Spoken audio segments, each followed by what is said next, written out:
So, hello everyone, and welcome back to the Rosed podcast. I know it's a different for a change. We don't have a guest on. It's just me and Adam who are back together, just Yeah, us two once again. And yeah, another man who is back in the Premier League and back scoring goals is Mr. Ivan Toney. 8 months on the sidelines, comes back and scores a free kick. Um, yeah, yeah, he's the main man for Brentford is back, and big for them, very big for them. yeah, for sure. I think it's also quite big for the Premier League. I think you look for that challenger to Haaland in that striker department in the league. Obviously, like Ollie Watkins having a good season, Solanke, but Ivan Toneys was phenomenal last season. Obviously, I think it was 20 goals he scored last season, only behind Kane and Haaland. Um, what I will say on it, I'd say Brentford need to have a bit of self-respect for themselves. I think they went a bit overboard on the whole welcome back playing the Undertaker music as if like he's just spent 10 years in prison and like he's just gotten out like at the end of the day. And with some of the stuff he's been saying as well, I think Ivan Toney is a phenomenal footballer, like on that side of things. But I don't know if you've seen, he's done a lot of Like podcasts and podcasts and stuff. interviews where Yeah, yeah. where he's sort of saying like he could leave, like he's not ruled it out. And Yeah, I think that's just the wrong sort of attitude, I think, to have when Brentford have stuck by him and supported him for it all. I think it does look a little bit bad. Like, and then he comes back, gets given the captaincy, a whole massive, as I said, Undertaker like entrance back, WWE style. Obviously scores. I think everyone knew he was going to score. People have questioned his goal, obviously because he moved the ball. I think you're allowed one but yard yeah, around but it, isn't it? I let's think is let's the let's rule. let's be real here. Like, what footballer wouldn't try do that? Yeah, we can't just blame on Ivan Toney. Yeah, What footballer wouldn't try do that? Like, it's just I clever. think yeah. It's clever, You see and so I give many respect that to have him. been moved. It's just the fact it went in, and And he it's just the sort of fact that bends it's around Ivan that. Toney as well. Coming back from sort of the, Yeah, the amount of stuff that he's been through exactly. and what else. People, But yeah, yeah, obviously it's not the people obviously going to pick up on it. And the yeah. thing is, no one in the game really appeals for it. Like all the players look at it and carry on like nothing. It's only afterwards I think Forest It's just on the actually replays and stuff. questioned it, Yeah, didn't they? yeah. It was on the Yeah, replays and stuff. but in the moment they all look at it and go, well, "That's fine," because the amount of times you see like players like use their hands or foot just to like Just to extend it a move little it. bit Yeah, more, yeah, don't they? yeah. Yeah, Exactly. But yeah, no, just to go but back I and think touch. it's yeah. Oh, yeah, just to go back and touch on your No, it's point. good to have him Obviously, back. with the sort of obviously him going on podcasts and saying, "Yeah, I could leave this, that, and the other," Yeah. and the amount of respect that Brentford's shown him is just there is it's very clear to see that he doesn't respect Brentford as much as what Brentford Mm. respects him. At least that's what we're seeing as viewers, Yeah. so to speak. Mm. Obviously, what might be going on behind the scenes at Brentford, we have no idea. And I don't know, because his celebration also seemed like, yeah, That's what I was about I'm to here to say. here to That stay for I the was just about season. to say that. Which Very I think different to his if he interviews, does, isn't it? yeah, if he does stay for the season, then yeah, he's shown his utmost respect. The fact is, we also have to remember, Ivan Toney is on the verge of being a world class footballer. We know that. We've seen that in the Premier League.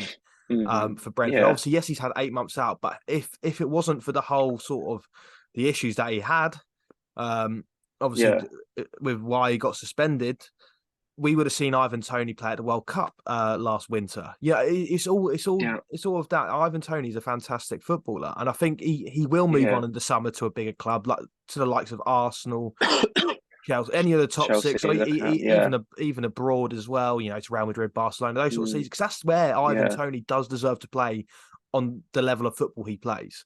Um, He's you good know, enough, yeah. he's good enough. But obviously, With that, yeah, for if he sure. shows the respect to Brentford that Brentford has showed to him and stays for the season, then all credit to Ivan Toney. However, if he does leave this January transfer window, um, I don't know. I then feel like there is a lack of respect shown by Ivan Toney for the respect that Brentford have Mm. shown him.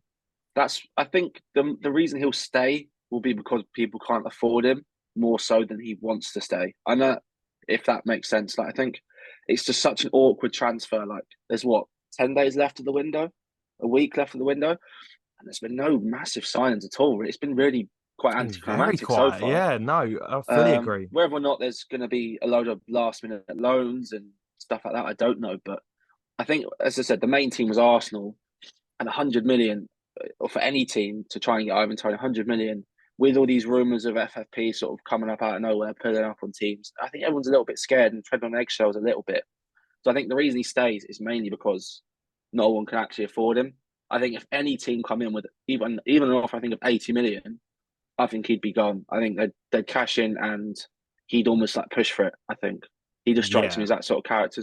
I think he respects Brentford for helping them, but the way he's already talking like I about think I bigger clubs think and I think moving, he knows that it, he it's a will be on stepping his way. stone. He's not going to, unless Brentford Yeah. miraculously win the Premier League or get top four football where he will be Mm. competing in the Champions League. Then yeah, fair enough. But the fact is, Yeah, I think it's like the Declan Rice situation. I think he knows like for when he was at West Ham, if he knew he could play for any of the top teams, but he just wanted to sort of see how far he could get Brentford, test his limits, see how well he prove himself as best he can.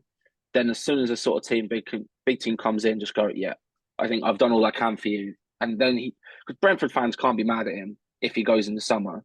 I think yeah. if I was a Brentford fan, I'd be a bit pissed if he went in January. Oh, But in the absolutely. summer, you can't really complain. I don't think anyone would. I think everyone knows it's going to happen. It's just a matter of two. And he'll use this 6 months as well to push into that England team. Now I've got a question. Do you think he should be included in the England team if he's on form because of what's Absolutely. happened? Absolutely. Yeah, I think I'd agree regardless of with what you. happened, I think, people are punished for their mistakes. I think this goes with everyday Yeah, walk of life. People are punished for their mistakes. yeah, They serve their punishment after that. Start a clean slate, yeah. go over. Especially with what Ivan Yeah, Tony's done. I think, he's learned his lesson and he's learned his lesson well. 8 months without football as being one of the yeah, best talismans in England. I think, yeah, no, he's learned his yeah. lesson now. I think uh, clean slate. If he has a very good back end of the season, I think he absolutely should be in that England setup in the That number Euros. two spot behind Definitely. Kane. Yeah, and Yeah, no, especially like you look absolutely. at Trippier. Trippier did the same thing. Okay, he wasn't punished for as long. He was only punished for think like oh, a couple of weeks, wasn't it? Like 10 weeks or something. Yeah. When Trippier got caught for betting, and he's back in the England team, and people sometimes say like been really one of England's most important players last couple of big tournaments, hasn't he? So I think like I'd agree with you. He's faced his punishment, and he should just carry on now. As you said, second chance, sort of carry on getting the England team and push on. I think so. That's the thing. It's good to see him back in the league and He's got to focus bringing on his Brentford back. football. He's got to focus on playing his football rather than his bet builders now. That's the Yeah, thing. that's Yeah, true. Yeah, yeah. But we'll for go on sure. to one of the clubs that Ivan Toney is massively and heavily linked with, Arsenal. Um, Seem to get their sort of ways back on track after sort of a poor run over Christmas, which saw them lose Mm-hmm. the top spot. Obviously, still in the top four, but not yet. The performance haven't been convincing over the Christmas period.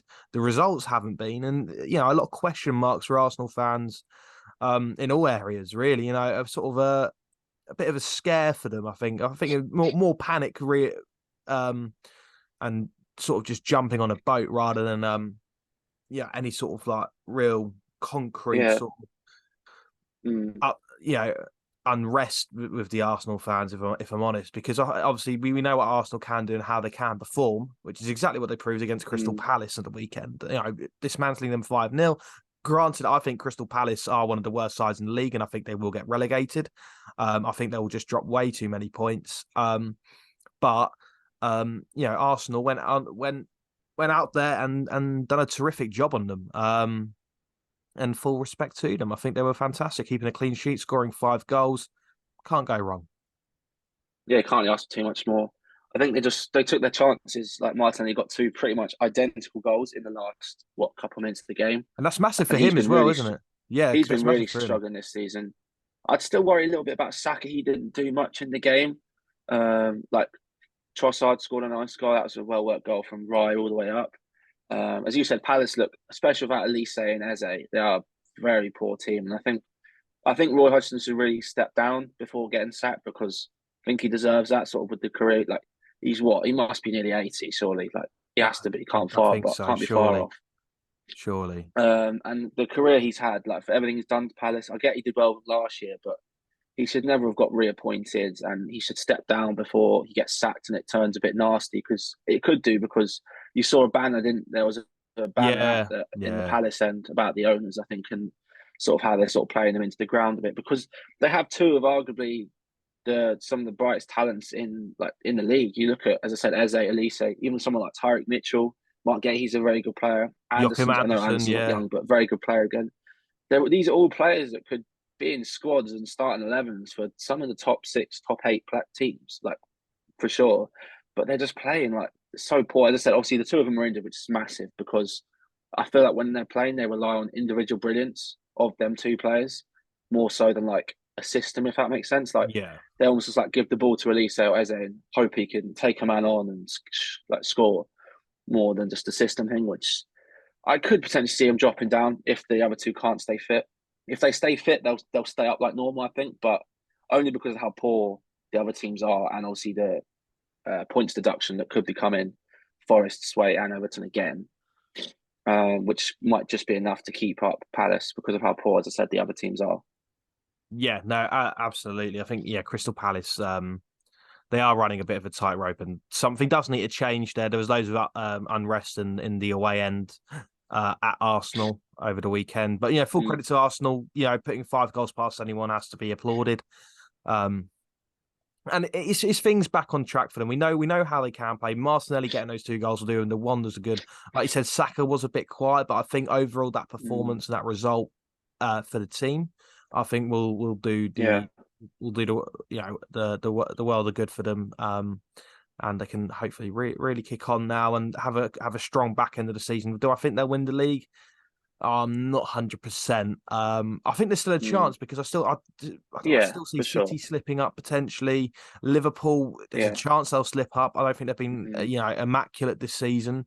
Um, yeah. I think the title race this season has been more open than it has There'll been be a lot for of drop points to come. yeah. A lot of drop points, The and they've title still got. We've race still got. Yeah, the title race so this it'll season has definitely be been close. is I think has been probably one of the most interesting we've had in a few years. It's very open. It's very, very open. We haven't You've had this actually for a got three while. teams in it, or four, Oh, like 4 if you four add or Villa, five teams. And you 5 can't. If Tottenham Spurs, are why only a not? point behind, yeah, I was going to Yeah. say. So, and with these teams all happen to play each other again, I know it's obvious, but they're massive 6 pointers for some of these games. Like, Oh, also said, Villa could absolutely. take points off out all of them easily. They could all take points off each other, and then next thing you know, they're all within 2, 3 points of each other from first to fifth, and then it's really close.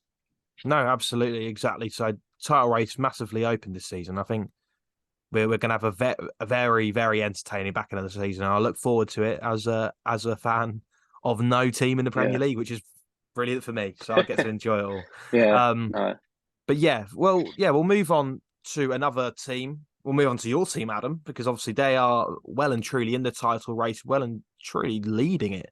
Um, hmm 4 goals past Bristol City. What am I on about? Bournemouth. What am I on about Bristol City? I've got the championship in my yeah, mind still. Um, yeah, 4 goals past Bournemouth. Um, Away from home, a Bournemouth side that aren't awful at the minute. They've been doing very well. Solanke's been firing them in, mm, keeping a clean sheet away yeah. from home, scoring 4 goals without the likes of Mo Salah. Trent, yeah, a lot of Yeah, key players out, so that's massive. I think can't, it's testament to yeah. Jurgen Klopp and the squad he's got.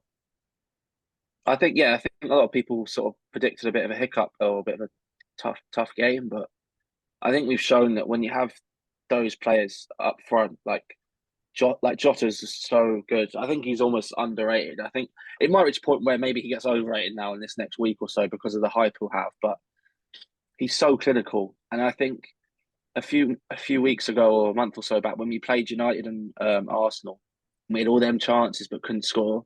I think if we have Jota, we come away with 6 points against them too. I think he's just that good. He's almost the opposite to Nunes. He won't do anything all game, but give him 2 shots and he'll score on both. Whereas Nunes will run around all game, do everything, but he won't score. Like they work almost so well together because they're the polar opposites. And fair play to Nunes yesterday, the other day. Now he scored 2 really nice goals. Lovely cross from Joe Gomez, and again, it shows that like I think he's better at them instinct finishes, that one touch Yeah, finish, not like this whole when he has too much time. I think it's almost like he can see all the Twitter like comments and everything about him when he's about to shoot. But when he's just got that one touch finish, I think that's his sort of thing. But I was very happy with the performance. I didn't expect to win that comfortably. As you said, clean sheet. I think our defenders were excellent. I think Kanate this last month or so has really stepped up. Him and Van Dijk for me are the best centre back pairing in the league, and with Allison, that's probably the best trio in the league. I think I'd argue. And I think it's a very good time to be a Liverpool fan. I think with all the cup competitions obviously being in them, we've also got the Carabao Cup semis against Fulham this week, which might be the only hindrance is the fact we compete in all competitions compared to Arsenal, who are just also in the Champions League. So that could be an issue that potentially could arise, maybe like come the Yeah. later rise. But obviously, Salah picked up an injury. They said it's about 3 to 4 weeks, which by the looks of things, a potential late push for the Chelsea game, early maybe, or they reckon if we get to it, the Carabao Cup final. So not the end of the world. We've shown that we can deal without him. I But think getting Trent back, that's getting exactly what I was Robertson going to back. go on to. I think if you look at Liverpool and Yeah, the differences between other teams in the top four at the minute, is that Liverpool are very, very good in adapting without key players. Like you say, you're without Trent, you're without yeah, Mo Salah, two of yeah, your key players. You're still scoring four yeah. goals and keeping clean sheets. You look at Man City, and Oh if yeah, they lose the likes of Rodri, this Haaland, yeah, De mm, Bruyne, they are struggling. Which is yeah, unlike Man City. And I think, Jurgen Klopp has sort of really built a unity with Liverpool and a system that everyone has bought into, all the players have bought into, to the mm, point where they're all a bit able to perform in that system. yeah. You can play Joe Gomez at right back and And he'll left back. perform, and left back and centre He's been back, and he'll both sides, perform. Jay. Yeah, He's I been mean he's phenomenal this season. Really has. yeah, and that's exactly what you need from a title winning side. If you know if you have stuff, a few hiccups in the season in terms of injuries and Yeah, AFCON, Asia mm, Cup, and this, that, and the other all going on, you're losing players. But as long as you have players who can step up to the plate when needed in replacement to those, yeah. and yeah, absolutely. Why not? Why Exactly. can't Liverpool win the title? Like you say, like it wasn't just Trent and Salah. Like you could look, we didn't have Soboslai. We've not had Robertson. Endo's been playing, and he's not obviously not there now. Even people like Thiago and stuff. Okay, they've been out for a while, but these are all players that one point were integral at some point. Like Soboslai was phenomenal before he picked up his injury. Okay, he fell Yeah, off a little bit, but I thought McAllister was excellent against Bournemouth in that role. I think he really showed that he can do it. I know he's not as good there. I do think there's a lot more to come from him in that more attacking role, but he showed how good he can be in that lone six role. But like you say, when we start to add some of these players back, so even if we bring Trent, Soboslai back, they should be back within the next week, maybe even for the Fulham game. That's still 80% of the squad. Robertson won't be far off. Same as Simicast, Thiago, these guys. Then all you're missing is Salah. Okay, I know Salah's arguably the best player in the league, but when you've got four other forwards that can all chip in with goals yeah. You and got midfielders that can chip in goals, you just adapt to a different. You don't become so.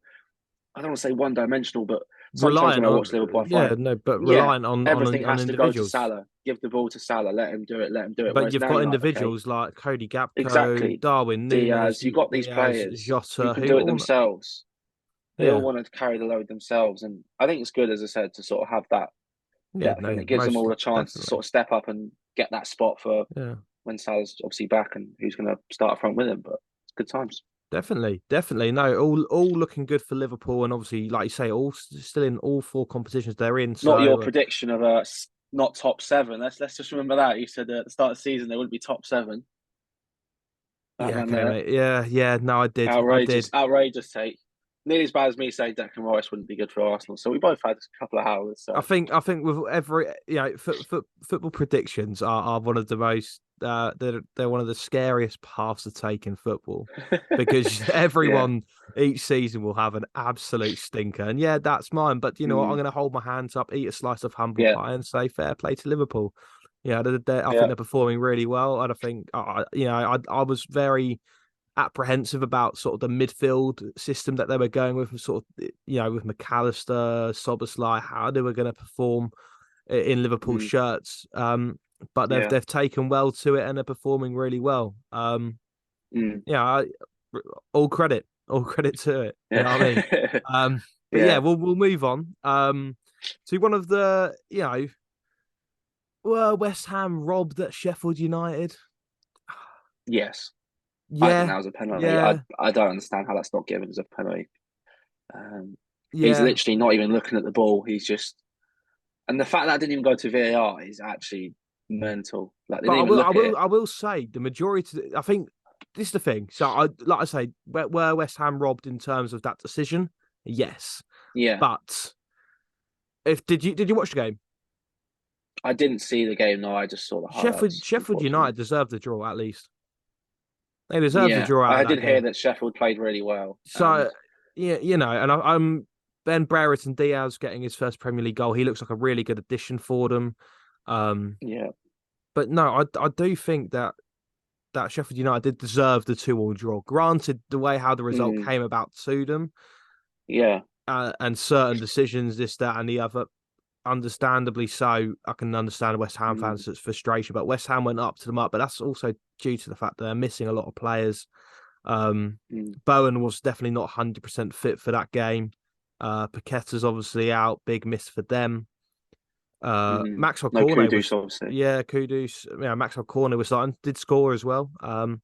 Danny Ings But starting as well.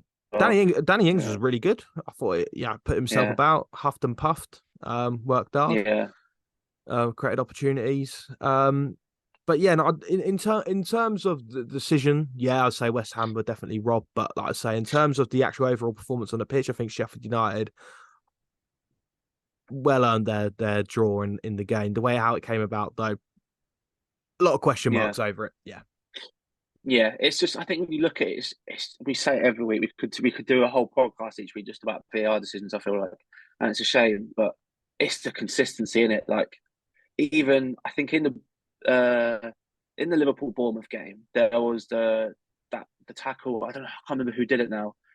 And they it could have been a red card, like because when you slow it down, he does catch him on the shin, but it's not.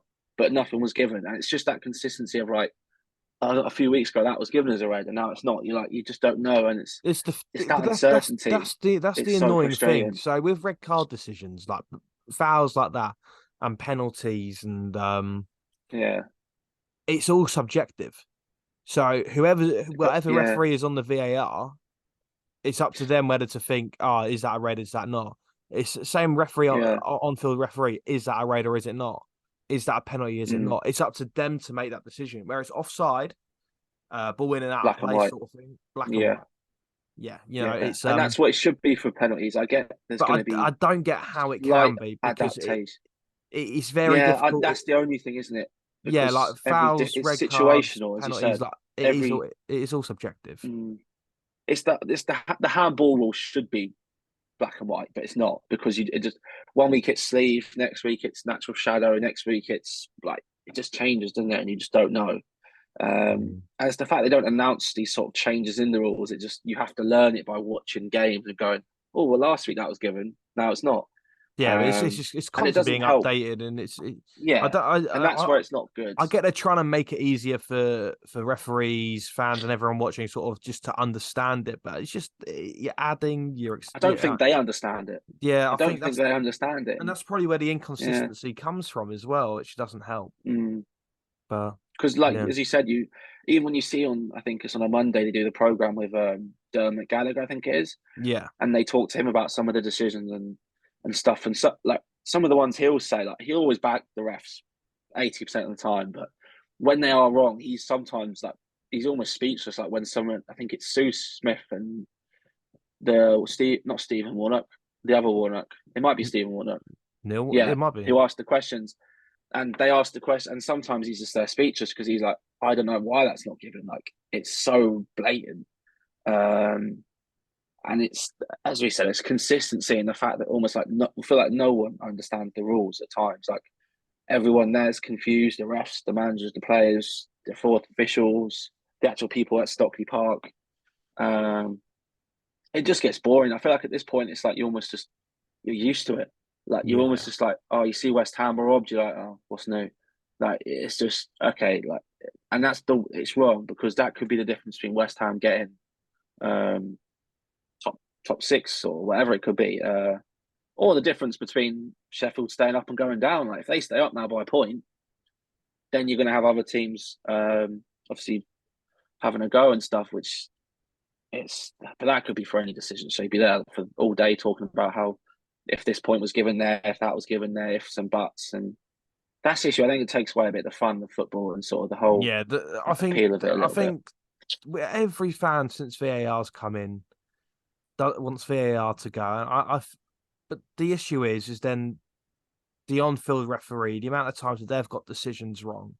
It's now Mm, about And what about then fans acclimatizing to the on-field Yeah, referee getting those decisions wrong? It's going to be very difficult to transition to that, and that's another issue that lies. I think now VAR is here; it's here to stay, and I think that's just the acceptance that fans have that's the got to thing. It's have. only going to get bigger, Obviously, like to the yeah, championship and stuff. That's the thing. Yeah, it's only up really. so it needs to And, just obviously VAR has only recently come in, last few years really. So mm, it's just a case of just hopefully it gets to a point where it is consistent, where it is making the right decisions. It's not taking a whole load of time, and it's not ruining the experience for football fans at football stadiums. yeah, it's You know just what I mean? It's we taken sort of it's taken away the yeah. enjoyment as well. Do you know, like, this is why I love Norwich being in the Championship, celebrating a last minute winner. Once that Mm, ball goes in, you don't see the linesman's flag. You're celebrating like it's a mad, and goal. you know you can. It's a Yeah, goal. But in the Premier League, yeah. if you do that, you can't Oh, you're celebrate. You got to be, terrified. yeah, I you got to just be. You the amount of half goals celebrate. now. I think yeah. I'm like I don't want to celebrate yet. And even like obviously when in the Carabao Cup, there's no VAR, so that's the only closest thing I get to it. Or in the FA Cup when you if you play away, Yeah, and it does feel different. Like you're almost just used to VAR. Like there'll be a goal and you'd be like, wait a minute, is it off? But then you'll be like, no, it's not. It's a goal, and you are able just to enjoy it. And I that's the think one of thing. the No, issues is you 100%. see how good it is in Europe and how there's so little issues in. But they Okay, can't Spain is can can't be do a it in bit the of Premier corruption League. and stuff at times, but they just can't do it in the Prem where it's paying the Yeah, best refs, the most money, this league, all this, all that, but they just can't do it, and that's yeah, where everyone just goes, why? Um, but yeah, but as I said, you could be here for all day talking about VAR and every decision that's probably every team's got a couple against them at least, which is a yeah, shame. But it's almost like the only relief is that it's equally shit for everyone, and it's not just for the odd team. It does seem like everyone gets their fair share of dodgy decisions a little yeah, bit. So yeah. No, I can remember it's back in the 2018-19 season. We drew 1-1 at home to Crystal Palace. Todd Cantwell scored for Norwich. Um, and I've never seen a goal less celebrated. To put us 1-0 yeah, up in that game as well. Yeah, it's a massive goal. Put us 1-0 up. 3 points would have really gone towards safety. To avoid the relegation drop at the time. Um, yeah, and I've never seen a goal celebrated less. It was just so half mm, celebrated because of the fear of VAR, and I think it is really ruining the experience of football fans, not just in stadiums but at home as well. Like you say, you're just sat there like, oh, well, I can't celebrate this. It may not be a yeah. goal, and it is Literally sad. at the weekend was doing But it. yeah, Yeah, but that's it. That's football now. We're just gonna have to accept it. Gone are yeah. the olden days, eh? Unfortunately, Gone are the glory days. But mm, yes, anyway, guys, I think we've yeah. covered everything in this podcast. Um, so yeah, next week hopefully we can grab another guest on to grab a third person's opinion on all the ongoings in the footballing world. Make sure you go Mm-hmm. follow us on TikTok, on Instagram, Yep. on Spotify, subscribe on YouTube, all that good stuff, and we'll see you next week.